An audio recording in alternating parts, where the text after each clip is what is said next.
Buenas tardes. This is the 17th part of a projected 21 or 22 part project. If any of these videos could stand alone, it'd be this one. So go ahead, enjoy. If you find yourself a little lost and want to start at the beginning of the more Durkheimian videos, go back to part 10.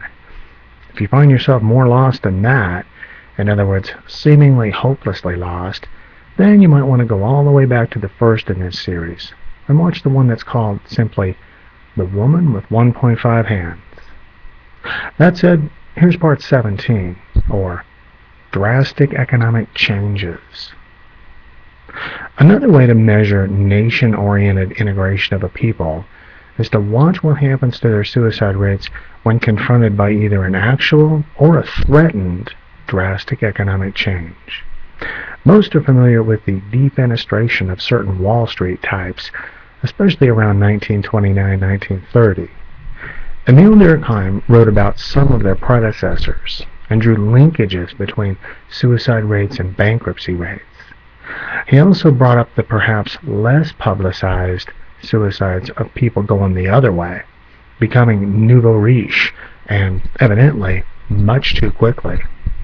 Here, I imagine, many would respond, au contraire, I can't get rich quick enough.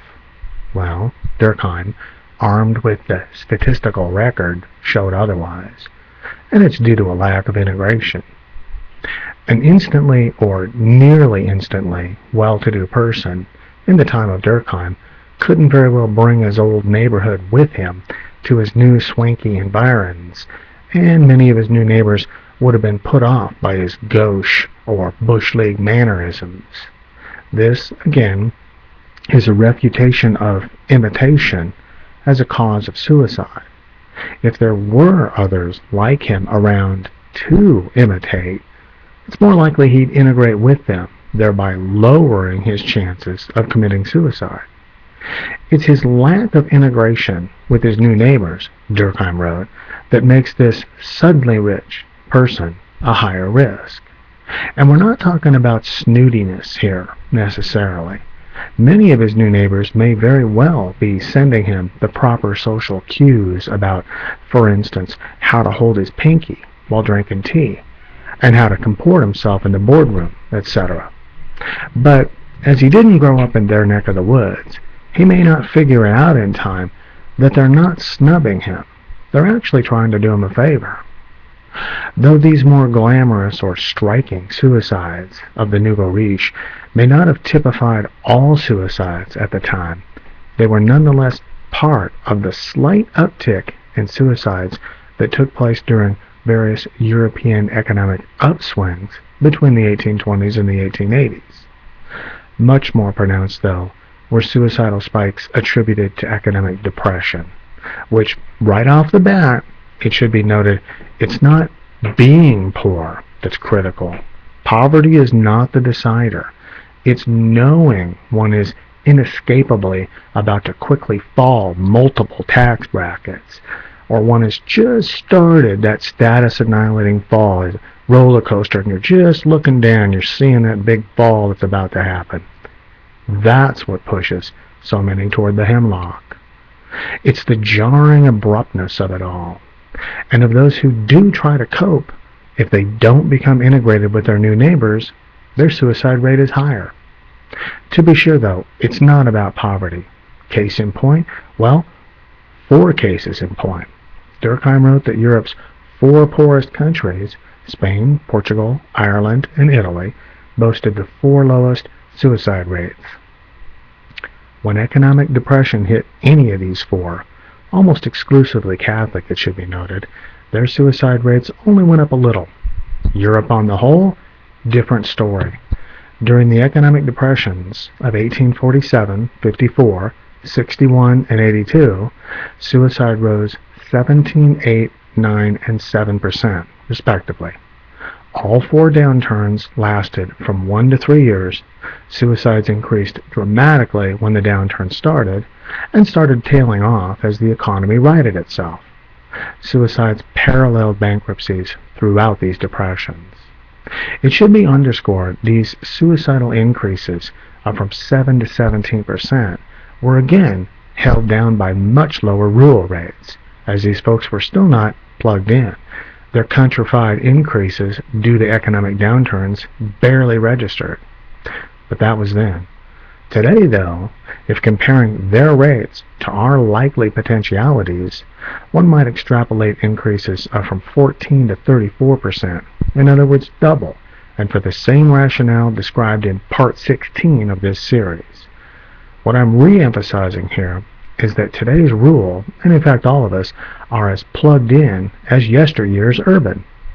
Unfortunately, when describing suicidal fluctuations with regard to these abrupt economic changes, Durkheim did not select for urban versus rural differences.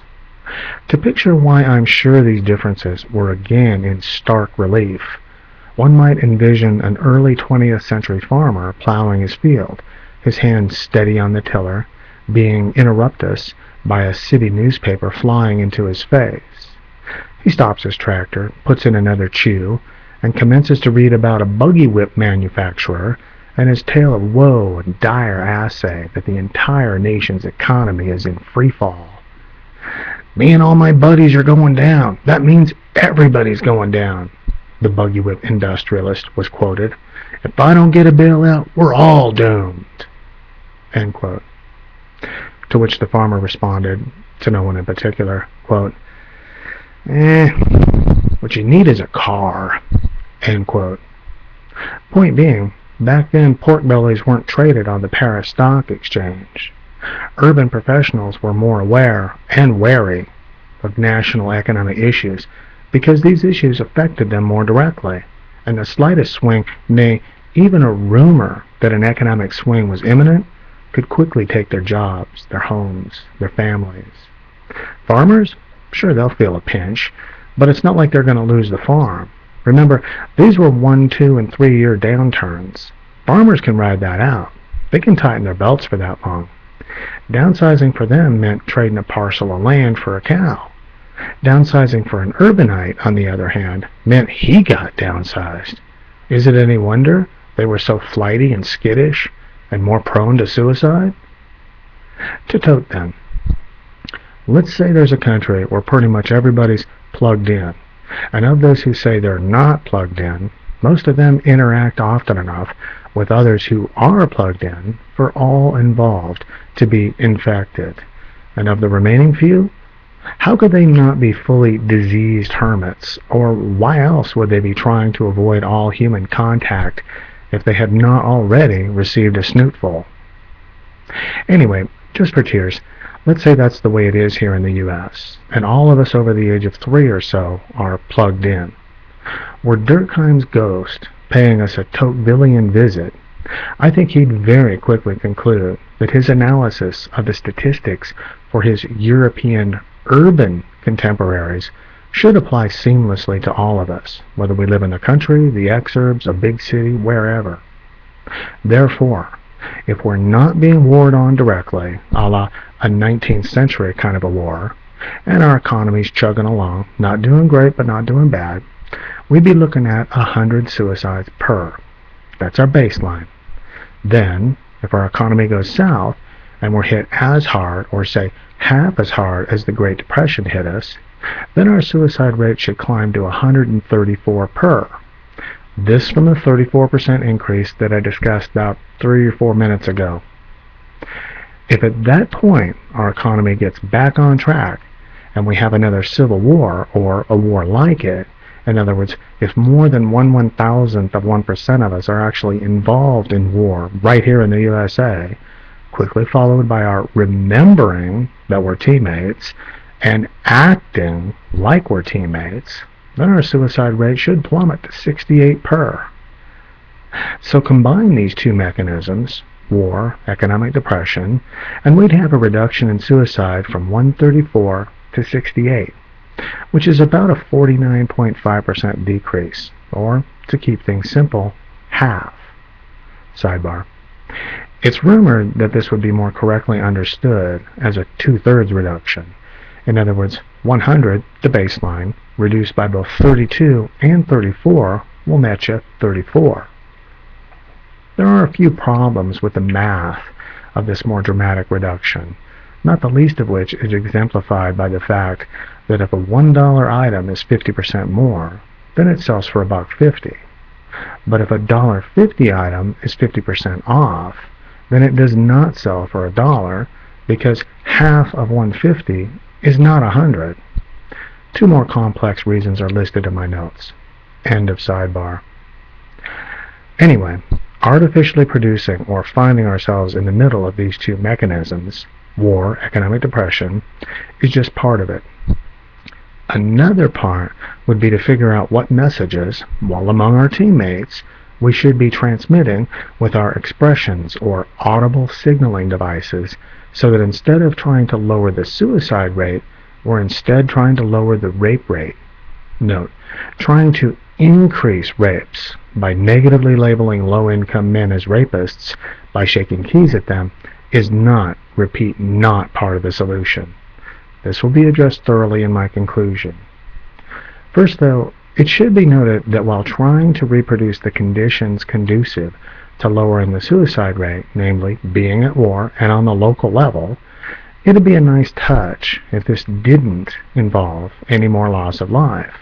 Like if we could reap the benefits of war, i.e. a lowered suicide rate or a lowered rape rate, but not suffer any more loss of life than we already are.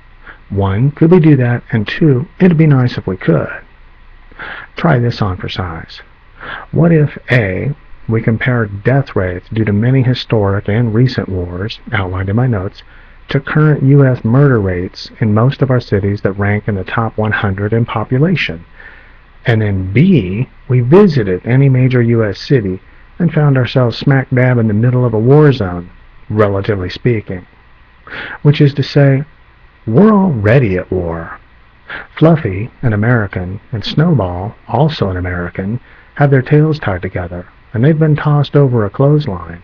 They are clawing and biting furiously, fighting to the death, it would seem. Who's the bad guy? Is it Fluffy? Is it Snowball? Did they tie their own tails together? Did they toss themselves over that line? We're at war here in America. The worst part is, too many of the combatants don't know who the real enemy is or who the real enemies are. To say I'm wrong by comparing dictionary definitions of war to murder here is to miss the bigger and more beautiful picture.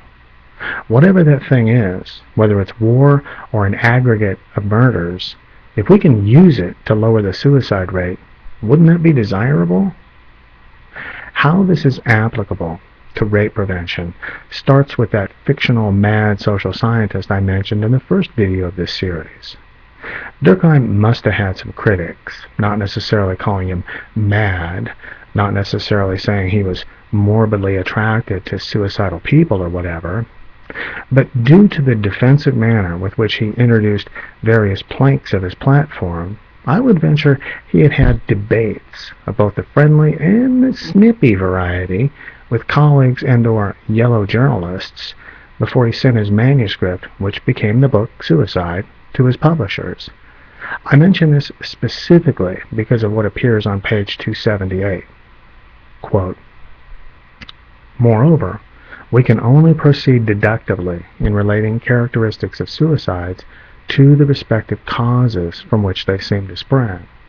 All we can do is show their logical implication, though the reasoning may not always be able to receive experimental confirmation. We do not forget that a deduction uncontrolled by experiment is always questionable. Yet this research is far from being useless, even with these reservations." End quote. Yeah, wrote the Supreme Being, the Pentateuch is a little dry and the Gospels are repetitive, but overall, I don't know. Well, it's not useless. In other words, I see Durkheim as quite the humble cat, and for some reason, defensive. "All I've done is deduce," wrote Durkheim. "Therefore all my conclusions could be wrong," which implies the laboratory. Petri dishes, beakers, Bunsen burners. Often, with the so-called hard sciences, experiments involving exact measurements and precise mathematics can be conducted to confirm suspicions. Yes, Physicists gave us the bomb, but we're still waiting to find out if anything at all to do with their 40-plus-year-old string theory, or M theory, can be tested, and thereby become more than a pretty story. We of the soft sciences, on the other hand, aren't known for testing our theories in the lab, and often our measurements aren't quite as exact as theirs. To wit, we consider a plus or minus 3% margin of error sound. We're like horseshoes that way. What I think Durkheim was getting at here is the issue of ethics. It's sort of like he was saying, and here I'm going to paraquote, I can't test my ideas in the lab, I can only deduce. Therefore, don't fault me for deducing. It's not like I can arrange wars or anything. End of paraquote. I think he implied as much in his book Suicide, but I might be wrong. Either way, though, it's not going to hurt to address the issue of ethics as it relates to war, suicide prevention, and rape prevention. So, how about it? Can a war be manufactured out of thin air?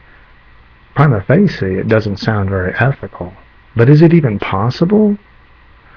Hypothetically, I just don't see how it's possible to take, for instance, 19 guys from the Middle East, 15 of whom have passports from Saudi Arabia, and none of the other 4 have passports from nations beginning with the letters I or A. Have all 19 of these guys crash airplanes into buildings or fields, and then get people all riled up. So much so, in fact, that bombs start raining down on Saudi Arabia. I don't think concocting a war like that is even possible, let alone ethical. And besides, are we bombing Saudi Arabia? Have we bombed them since 9/11? I don't think so. No, I don't keep track of political stuff that closely, and they don't tell me what they're up to that often. That's why I rely on hypotheticals, like the one you just heard. Anyway, the issue here is one of ethics. Suppose Durkheim were indeed broaching the topic of ethics obliquely, when he wrote that he could only proceed deductively, and that for that reason all his findings were necessarily uncontrolled by experiment. To this end, I doubt Durkheim's qualified academic critics seriously question him about the ethics of his studying war and suicidal people, and certainly I don't think they went so far as to say he was mad or morbidly attracted to his subject matter. Neither do I think there was ever a question or accusation, even a possibility really, of his actually conducting any hands-on experiments, which is to say, 1, improbable to the point of impossibility, and 2, so improbable that the question of ethics doesn't even get thought of, let alone asked. This regarding an experiment involving paying a few 18-year-old subjects to quietly disappear to a foreign country, contacting their parents, telling them that their children had been killed, asking if they'd like their cremated remains to be sent to them, continuing to luxuriously house those disappeared children, if and only if they remain quiet, and then watch what happens to their parents, see if they commit suicide. Not exactly ethical. And yes, hold on there. None of this disappearing act appeared in Durkheim's work. Nothing even remotely like it. It's all mine. I said it just now to exemplify what we're facing today. What we men against rape have to deal with, as long as we continue to oppose the monopolization of this topic by the leaders of the anti-rape industrial complex, or TARICO, are accusations of being mad social scientists. Hence, the get up. Now is it starting to make sense? In other words, typical members of TARICO, if they were alive during Durkheim's era, or if we could transport them back there via a time machine, I think they would have called him a necrophiliac, winking and cocking their eyebrows at him while asking if he planned on doing any more research that night. On your way to the morgue, they would ask, suggestively. Have a good time. Here it is in a nutshell. Durkheim showed how people responded to war. I think that same response can be elicited from people reacting to an accumulation of murders. Critics, armed with dictionaries, are missing the point. As asked a few minutes ago, whatever that thing is, whether it's war or an aggregate of murders, if we can use it to lower the suicide rate, wouldn't that be desirable? Now I can answer that question. Yeah, it would be. And so would lowering the rape rate. I think if a cluster of murders can be thought of as essentially the same thing as a war, there's hope for us. If Durkheim is right about war, how it makes individuals think about themselves less and think about their fellow citizens more, and if this war-associated increase in nationalistic integration truly is the second most effective suicide-reducing mechanism, and, according to European suicide statistics of his day, it would appear he's onto something, then I think we can use our ongoing war to reduce the number of rapes here in America. All we have to do is first recognize each other as teammates, probably facilitated with a signaling device useful to teammates meeting for the first time, and then begin acting like teammates. What this signal is on the way. But first there's a question. If war is second, what's number one? Gonna have to save that one for next time, in part 18, or coitus interruptus.